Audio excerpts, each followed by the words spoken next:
ওখানে ওই লোকটি গরুর লেজ উপরে ওঠার সঙ্গে সঙ্গে এরপর তো গরুর পিছন দিয়ে টাকা পড়তে থাকে, শুরু হতে থাকে। আরে গরুর পিছন থেকে টাকা এতগুলো কিভাবে বের হলো? আরে এই যে ভাইজান, বলুন কোনটা নেবেন? আচ্ছা ওটা নেব। আপনি কত নেবেন? ভাইজান ওটা তো 1 লক্ষ টাকা পড়বে। আচ্ছা তাহলে ওটাই নিয়ে আসো। তাহলে ঠিক আছে। এরপর তো সব টাকা পকেটে উঠিয়ে নেয়। এই যে ভাইজান, ওটা নেবো না, এটা নেবো আমি। কিন্তু ভাইজান তোমার আগে শেখ সাহেব এটা কিনে নিয়েছে, আর তো শেখ সাহেব একটু পরে এখানে আসবে, এই গরুটা নিতে আসবে। ভাইজান শেখ সাহেবকে পরে দেবেন, আমাকে আগে দিন। আরে এটার জন্য আমি 5 লক্ষ টাকা দেবো। আরে ভাইজান না, শেখ সাহেবের কাছ থেকে আপনি কিনে নিয়েন। এরপর তো শেখ সাহেব সেখানে চলে আসে। এই নিন শেখ সাহেব 2 লক্ষ টাকা। আরে এটা আমি কুরবানির জন্য নিয়েছি, তোকে কেন দেব? এরপর তো লোকটি শেখ সাহেবের হাতে পায়ে ধরে। আচ্ছা ঠিক আছে, তোমাকে দেবো গরু। তাহলে আমাকে 6 লক্ষ টাকা দিতে হবে তোমাকে। এরপর তো লোভে পড়ে ওই গরুটি কিনে ওখান থেকে চলে যায়। এখন তো আমি গরুর পেছন থেকে টাকা বের করে কোটিপতি হয়ে যাব।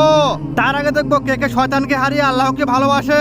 যারা যারা আল্লাহকে ভালোবাসে ভিডিওতে লাইক দিয়ে চ্যানেলটিকে সাবস্ক্রাইব করিয়েন। আর যারা শয়তানকে ভালোবাসে তাদের কোনো কিচ্ছু করার দরকার নেই।